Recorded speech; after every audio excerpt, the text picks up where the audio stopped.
3ခွန်ထွက်တိုင်း3ခွန်ထွက်တိုင်း3ရမယ်တသက်စာဖော်မြူလာလေးပါဗျာ3ခွန်ပတ်တိ3ခွန်ပရိတ်3ခွန်ထွက်ရင်အဲ့လိုလာမှာနော်အမှန်3ခွန်ကြောင့်3ပရိတ်လာတယ်ခွန်ပရိတ်လာတယ်ခွန်ပရိတ်လာတယ်ခွန်ပတ်တိလာတယ်3ပတ်တိတော့မလာနိုင်ဘူး3ပတ်တိပြောက်တာခါတိုင်းတော့လာတယ်3ပတ်တိက3ထိတ်ကပဲတစ်လုံးမလာလိုက်တော့3ခွန်မလာလိုက်တော့နောက်ထပ်မလာတော့နော်မွေးကနဒါရောင်းကွက်နော်အမှန်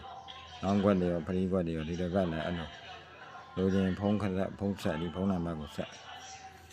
446တက်ခွန်ကို48ခွန်ကိုဆက်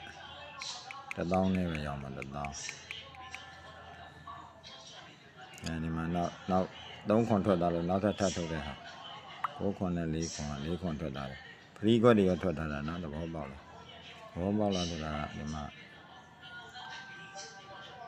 ဒီကောင်ကပထမဒါ3ညပရိတ်5ပရိတ်လိုက်တဲ့ဟာကို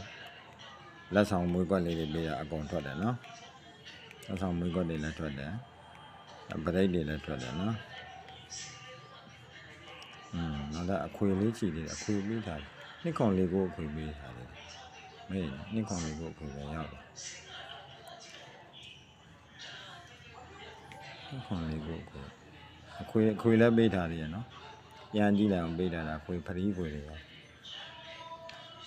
ရောမထုတ်လိုက်အောင်နှစ်ခွန်လေးကိုခွေရလဲ4ခွန်နဲ့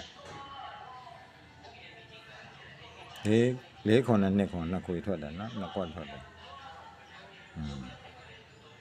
နောက်တစ်ပတ်အတွက်လိုချင်တော့လာလိုက်ဖုံးခေါ်လိုက်ပါ